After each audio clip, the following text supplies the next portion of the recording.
ngayon ko po napagdugtong-dugtong yung naging partisipasyon ko po sa anomalya at korupsyon na ginawa at lumalabas sa hearing na ito. Yung palang pera na binubuhat namin at dinideliver mula sa masamang gawain na mapunta lamang pala sa bulsa ng mga politiko. Nagtatrabaho lang po kami ng mga kasama kong sundalo sa Philippine Marines. Huwag sana isipin ng aking mga kasama na nagtatraidor ako. Tagabuhat lang ako ng malita ng basura.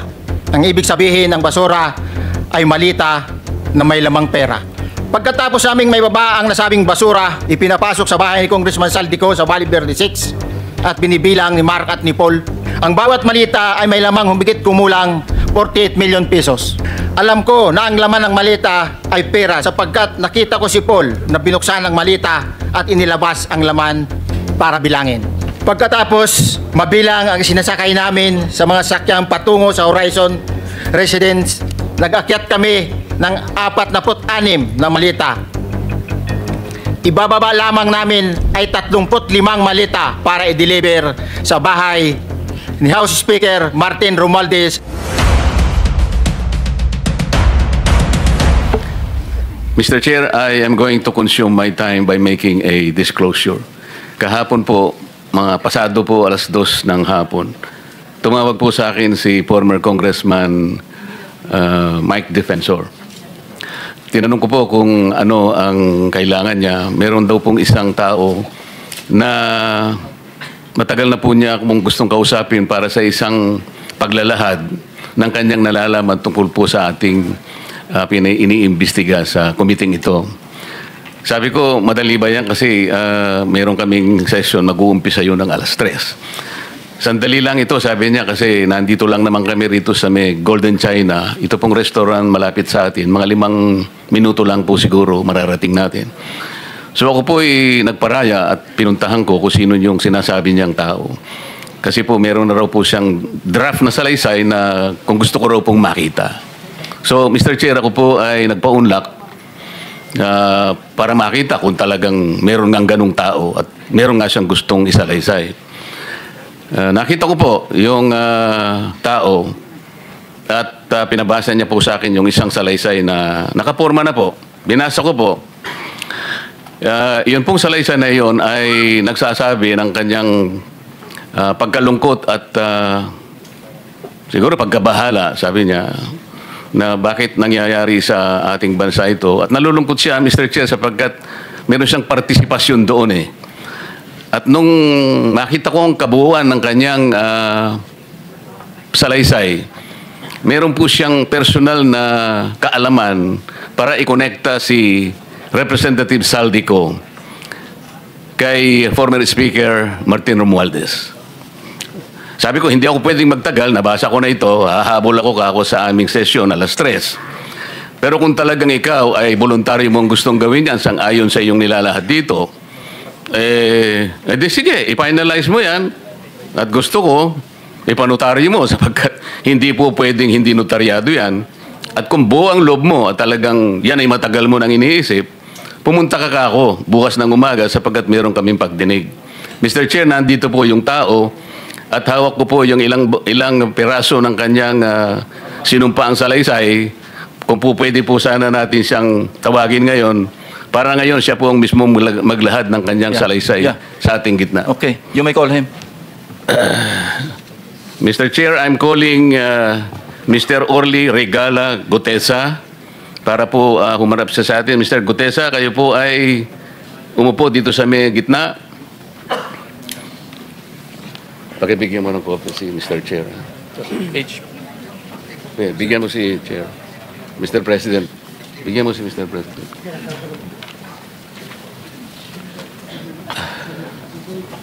Manatili ka muna nakatayo kasi nunumpa ka.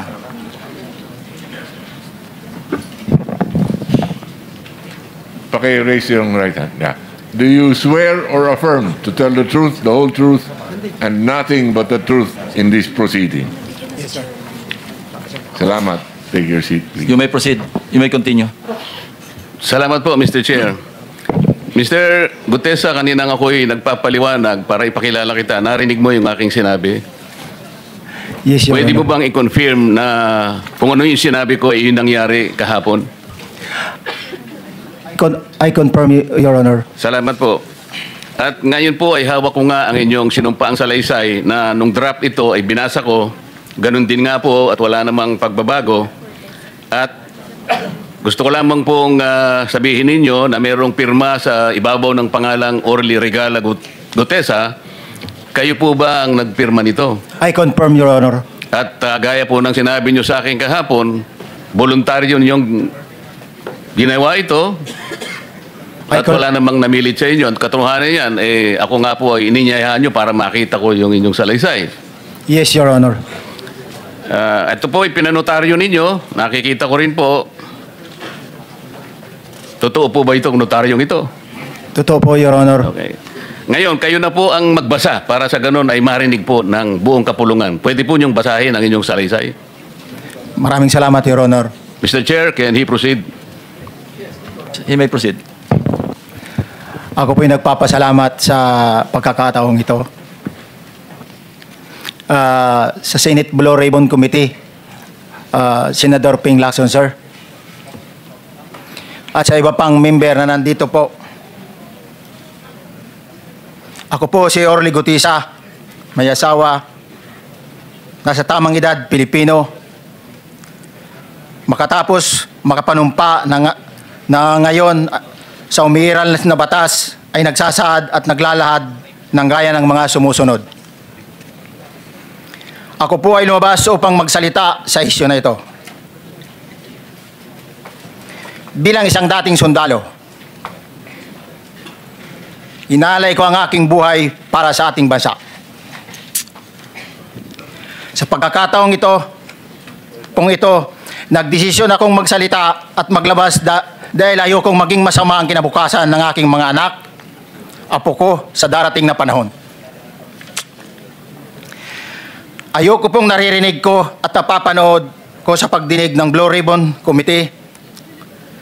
At ngayon ko po napagdugtong-dugtong yung naging partisipasyon ko po sa anomalya at korupsyon na ginawa at lumalabas sa hearing na ito. Yung palang pera na binubuhat namin at dinideliver mula sa masamang gawain na nagdulot ng baha na ikinamatay ng tao at imbis na gamitin ang pera sa edukasyon, medikal at programa na mapunta lamang pala sa bulsa ng mga politiko. Mabigat po sa akin magsalita dahil may pamilya ako. 4 ang anak ko, nag-aaral pa. May asawa ako at nangangalaga sa aking mga anak at marami akong kasama sa operasyon na may kinalaman sa ibabahagi ko sa inyo. Nagtatrabaho lang po kami ng mga kasama kong sundalo sa Philippine Marines. Huwag sana isipin na aking mga kasama na nagtatraidor ako. Ako sa aming trabaho at pinagsamahan dahil pare-parehas kaming may pamilya at gusto lang naman naming ayusin ang kinabukasan ng bawat isa. Wala akong iniisip na kapahamakan para sa kanila bagkus ang gusto ko lang maayos ang kinabukasan ng bayan at lahat kami. Noong December 5, 2004, na-hire ako bilang security consultant sa Ako Bicol Party List or AKB kay Congressman Saldico. At nasimula ng duty ko kay Congressman Saldico. Bawat umaga, nagre-report ako sa BGC sa Horizon, sa Bonifacio Global City, kung saan nakatira si Kong Saldico. Tuwing may duty at detailed ako sa basura, it means itong basura, ito yung box ng pera na pinag-uusapan natin sa kasalukuyan. Mr. Gutesa, mag-stick ka lang sa binabasa mo. Huwag ka nang nag-a-adlib. Kung ano yung nandito, basahin mo lang. Yes, Your Honor. Tuwing may duty detail ako sa basura, pumupunta kami sa 28 Ladybug Corner, Dragonfly, Valle Verde 6, Pasig City. Tagabuhat lang ako ng malita ng basura. Ang ibig sabihin ng basura ay malita na may lamang pera. Ang bawat malita ay may lamang humigit kumulang 48 million pesos.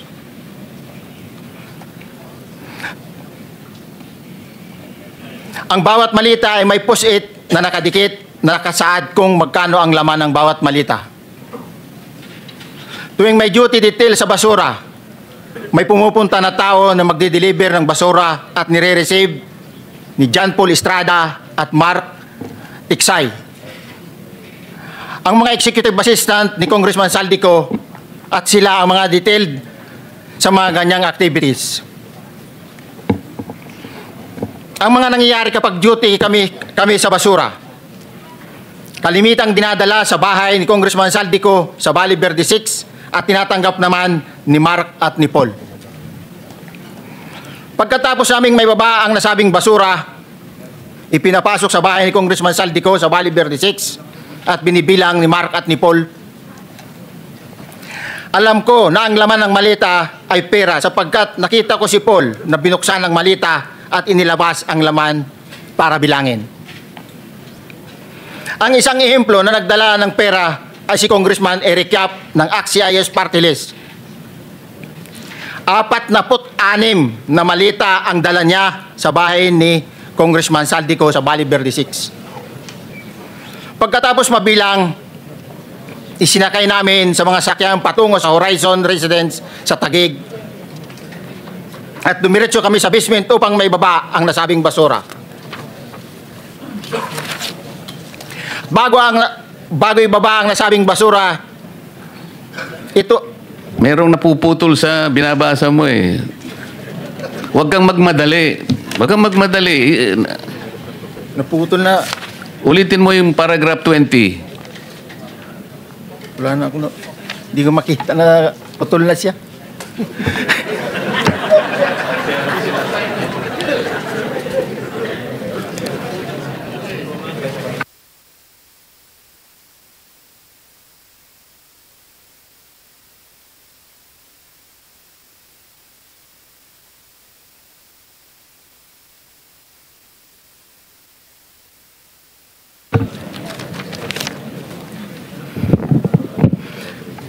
Pagkatapos, mabilang ang sinasakay namin sa mga sakyang patungo sa Horizon Residence, Taguig.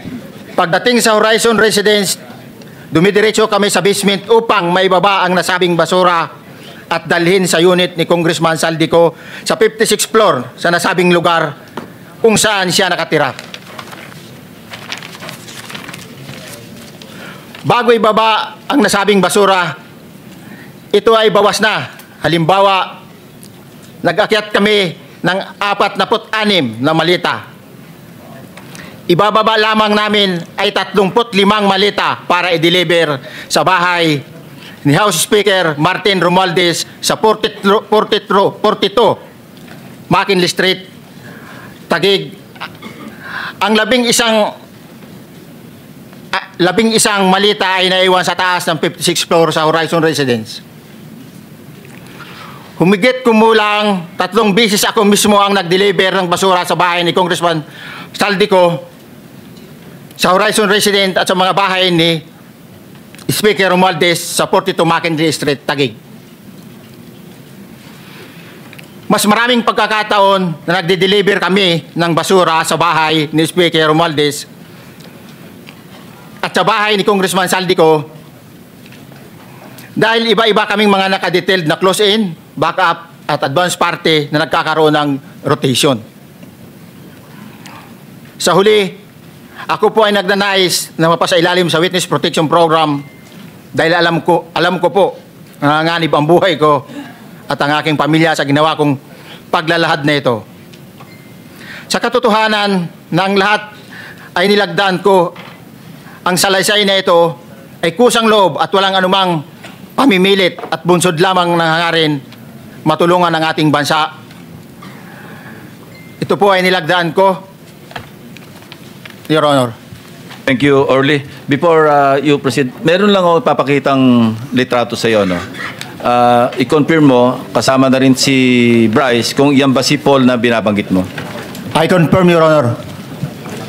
Yun nga po, Your Honor. Siya po. Okay, so, yeah, for the record, andito po yung litrato nung binabanggit na si Paul. Apelyado nito.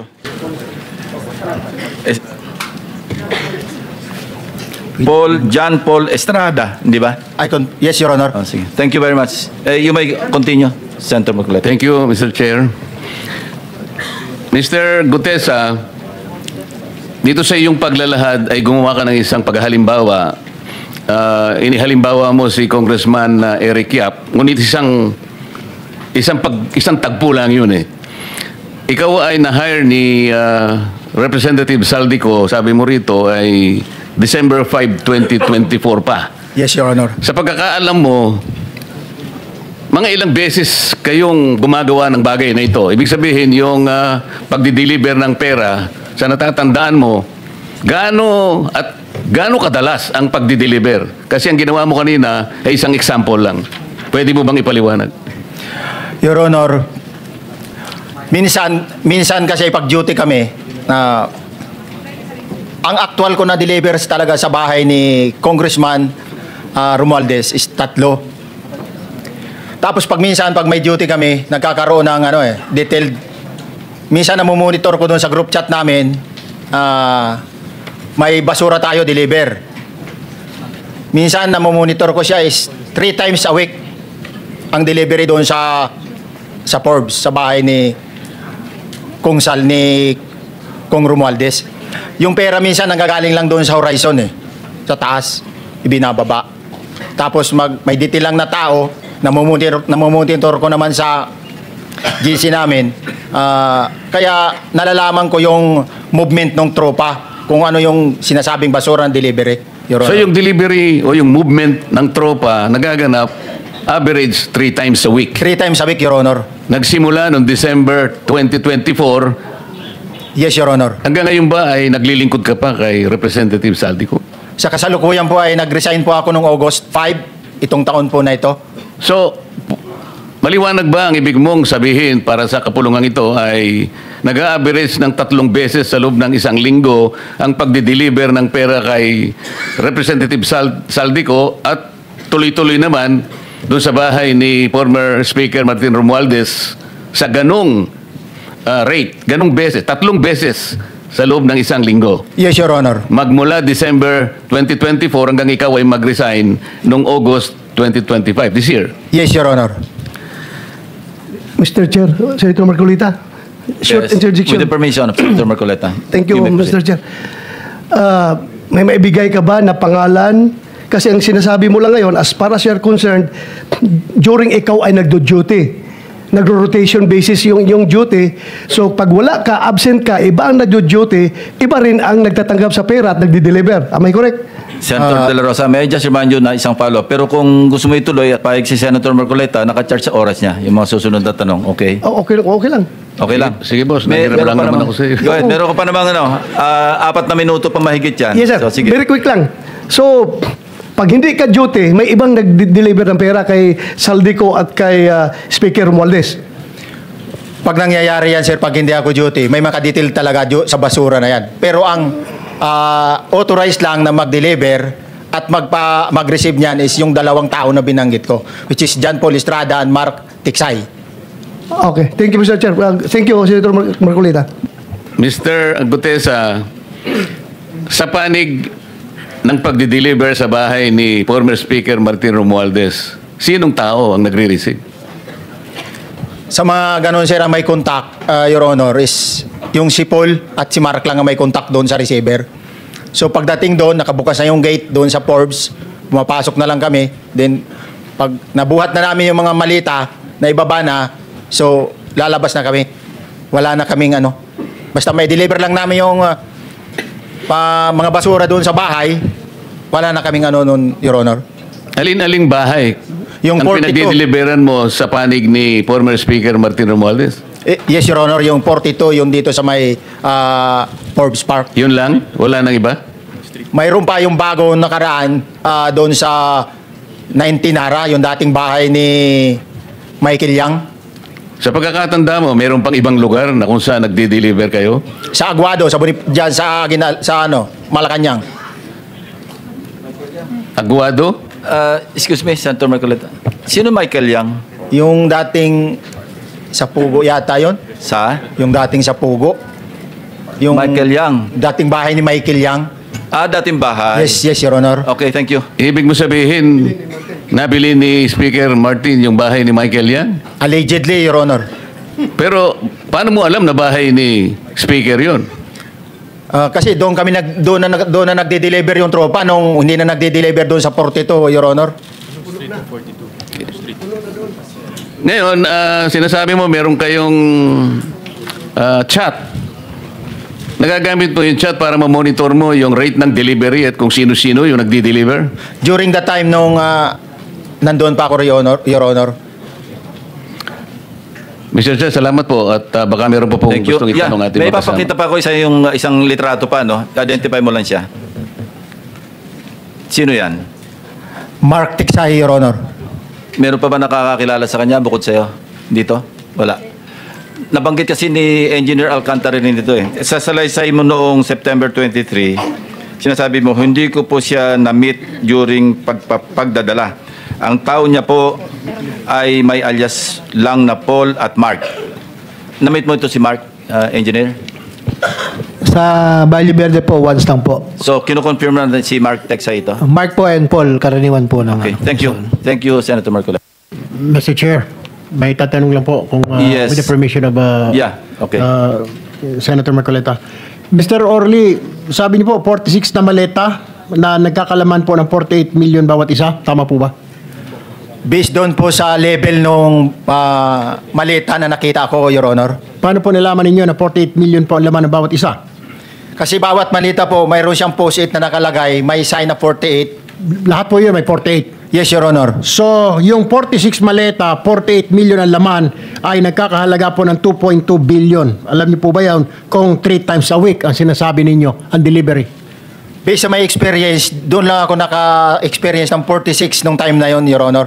Hindi naman po every week or monthly ito. Yes, Your Honor. So at one point, yung 46 na maleta, 48 million ang laman, 46 times 48 million ay 2.2 billion. Excuse me, Senator Marcoleta, paubaya mo na sa kanya yung oras na naiwanan mo, now 1 minute. Isang tanong na lang.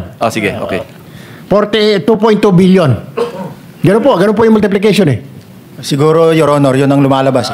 So one time lang po ito. One time lang po, yung time ko lang yan, nung panahon na na-identify ko si Congressman Yap, Your Honor. Alright, maraming salamat po. Thank you. Yung paghalimbawa mo, kaya mo ginawa, dahil yun ang pinakamalaki. Yes, Your Honor. Pero pangkaraniwan, dahil 3 times a week, mga ilan sa tingin mo yung karaniwang na i-deliver? Ilang maleta? Usually, pag nanggagaling na sa Horizon, na idine-deliver na doon sa Forbes, minsan mayroong 15 or kaya 18 ang malita. Pero yung malalaking malita yon na nagre-rate yung bawat malita, minsan mayroong 48, may 50. Sa mga tweet, Mr. Gutes, pangkaraniwan, 15 to... 15 to, Your Honor? Yun ang average, pangkaraniwan. Yes, Your Honor. Yung nabanggit mong manabigla ka sapagkat malaki, 48, yun lang kay Congressman Eric Yap. Yes, Your Honor. Yun ang time na nakita ko talaga yung ganung kabalk Okay. yung balita na yun, Your Honor. Isa munang follow-up question kay Ginoong Guteza. Paano niyo po nalaman na bahay yun ni Michael Yang? Kasi dati po, may mga security po na kasama na ko na dati is doon po yung bahay ni Michael Yang eh. Mga security na dati yung kasama na nung panahong iyon ay security ni Michael Yang, nung panahong bahay niya yon. Yes, Your Honor. Salamat po, Ginoong Guteza. Anong trabaho ninyo, sir? Security? Bago po kayo nag-security, anong trabaho ninyo sa Philippine Marine? Sa infantry, artillery, ano sa po kayo? Dati po sa intelligence po ako sa Marine Corps. Intelligence. Tapos diretso na po kay Saldico o meron pa kayong VIP muna na daanan? Dati po galing ako sa Coca-Cola. Consultant po ako sa Coca-Cola. Tapos po, kay Saldico na? Opo. Nag-resign po ako sa Coca-Cola. Di napunta po ako sa kay Saldico, sir. Kay Saldico na po. Yun po yung unang politiko ninyo? Yes, Your Honor. Alright. Sir, tanong ko lamang po, okay. Iba, mabigat po yung inyong nag-deliver po kayo kay Speaker Martin Romualdez. Could you name kung sino po mag-deliver? Siyempre po, kailangan nyo i-confirm na na-deliver na po, boss, yung pera. Siyempre, i-confirm mo kay Saldico, na-deliver na po sa bahay ni Speaker. Sino po mga dinideliveran nyo? Alam nyo ba ang pangalan? Sa dami po ng pera na yon. Sa pagkakaalam ko po, wala po kaming direct contact doon sa receiver. Kasi ang may direct lang contact doon, Your Honor, is si Paul or kaya si Mark. Si Paul or si Mark, Yes, Your Honor. kasama ninyo, si Paul or si Mark, mag-deliver ng pera Yes, Your Honor. kay Speaker. Yes, Your Saan Honor. bahay po ito? Sa Doon sa 42 Forbes, Your Honor. 42 Forbes. Okay, alright. Ilang beses po kayo mag-deliver doon sa 42 Forbes na sinasabi ninyo? Bakit po nilalaman na bahay po ni Speaker yun? Sino po nagsabi? Based doon po sa pa-deliver ng i-deliver sa bahay ni Speaker. Sino nakakaalam? Si Paul at saka si Mark? Yes, Your Honor. So, dinadala po kayo doon sa Yes, bahay Your ni Honor. Speaker? Yes, Your Honor. Ilang beses po kayo nag-deliver ng pera po doon? Simula po nung pag-start ko doon is ang actual ko pong deliver is 3 beses, Your Honor. 3 beses? Yes, Your Honor. Sa isang delivery, ilang maleta po ang dinideliver niyo doon sa 42 Forbes? Yung sa 42 Forbes, sir, Your Honor, yung sa nakuha naming 46 doon sa Bali noon, Oo. inakyat mo na yun sa bahay nila sa Horizon. Din nung ibinaba yung 46, naging 35 na lang yung box na naibaba. Dinala saan? Doon sa 42 Forbes na, Your Honor. Sa bahay mo nun ni Speaker? Yes, Your Honor. Ilang beses kayo nag-deliver doon? Misa lang? Ilan? Ako in my during that time 3 beses sa akin, pero based doon sa group chat namin is kasi namomonitor ko po yung group chat ng movement ng duty ng basura is 3 times a week most likely lalo na pag December. Pare-pareho ba yun? Kung ilang maleta na deliver mo, ganun din yung ibang grupo na halaga o na amount ng maleta, equivalent na maleta? No, Your Honor, hindi ko na sila mamonitor kung ilan yung maleta na idinideliver. Pero 3 times a week ang delivery doon sa 42 Forbes. Most likely, Yung Your Honor. sinasabi mo ng bahay ni Speaker. Yes, Your Honor. Gaano katagal po ito? Ilang buwan po ito na 3 times a week, 3 times a week? Ilang buwan po ito? Nung time ko po from December po yun, December eh. Hanggang? Hanggang nandoon po ako noon. Ganun yung Kailan po yon? Kailan ba kayo malis? August 5 lang po. January, February, March, April, May, June, July, August. 8 buwan. Hindi po ako sure sa kung yung mga other month is Pero 3 times a week, ha? yes, Your Honor. 3 times a week, okay. Kasi parang nalito lang na kami ng konti doon sa kwento mo. Can you give the details nung sinasabi mong delivery between Eric Yap and Saldico? Sino nag-deliver sa kung kanino sa kwento mo?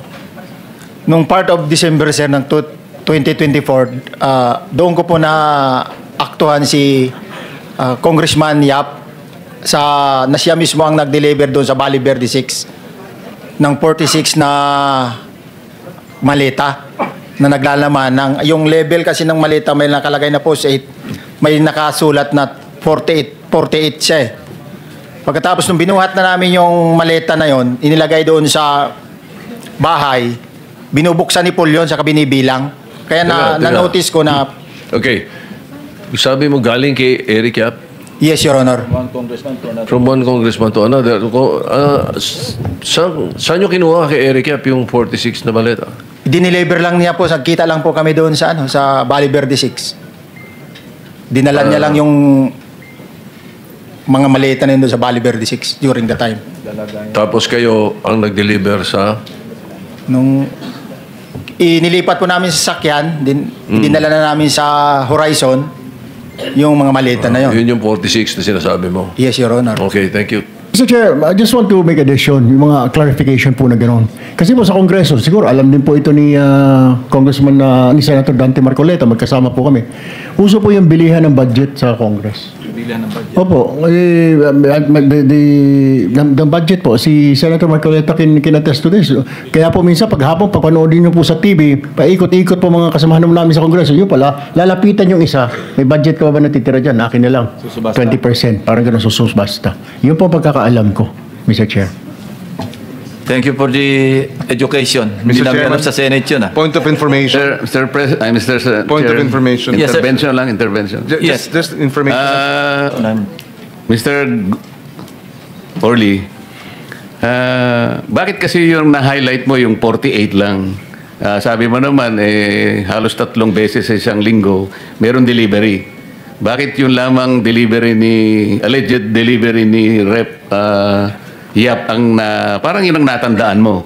Kasi yung po, Your Honor, yung kauna-unahan na nung mag-duty ako sa basura, yun ang kauna-unahan talaga na naaktuhan ko talaga. Ibig sabihin, unang duty ko, yun talaga yung bumungad sa akin, Your Honor. Pero marami kayo, may backup, kung may advance party ka mo. Ilan ba kayong Sabi mo galing ka sa Marines. Ilan ba kayo talaga yung nagsisilbi kay Rep Saldico?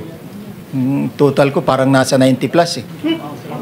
So, kung 90 plus, meron ka bang natatandaan ng mga kasama mo? Mabilis lang, para makita natin na talagang nagsasabi ka na totoo. Sino-sino yung kakilala mo sa Marines? Sa Marines mayroon mga sila Jobit Bunagan, Sige. Mark Bunagan, Alan Colisio. Maliban sa Marines, meron di bang ibang serbisyo? Halimbawa, Meron din. police meron? Mayroong pulis sa anim na galing sa PSPG. Kung sakasakali, meron nakakarinig sa mga kasama mo at sasabihin nila, mali naman ang sinasabi mo, tumarap sila rito. Kaya mo ba silang harapin? Yes, sir. Salamat po, Mr. Chair. Senator Pangilinan. Yes, yung Eric Yap ba na congressman, yun yung dating chairman ng Appropriations Committee? Tama ba? Wala po akong knowledge regarding sa kanya, basta Yes, Eric but Yap lang well, po for yun. the record, Eric Yap used to be chairperson of the Appropriations Committee in the House. Point of information. Thank you. Last na lang before we go on break. Anong specific duty assignment mo sa Philippine Marines? Anong unit? Sabi mo, intelligence. Ay, sir, sa MC to ako dati, sir. Marine Corps Intelligence. Bakit? Authorized ba yung mga Philippine Marines na mag-serve as security escort ng civilians? No, Ano sir. lang po? Sorry, sir. No, sir. During that time, sir, retire na po ako. Hinar ka bilang retired na Marine personnel. Ay, sir. Okay, thank you. So, Mr. Chair, in connection Sige. doon sa tanong mo, okay. Sinabi mo, 90 kayo na security ni Saldico? Most likely, ganun yung bilang, sir. 90? Ay, sir. 90? Ay, sir. Isang kumpanya na yan ng Marines kung tutusin? Yes, sir, pero 90 is the number. Napakarami. More or less, sir. More or less. Hindi ako exact sa number, but more or less. Talo si Senate President nito. Ilan lang bang gwardiya mo, Sir Senate President? Wala, zero. Ikaw nga mismo nagdadrive, no? Wala, basta kasama ko lang si 6 hour, okay na ako. Sige, thank you, Mr. Chair. Thank you. So, we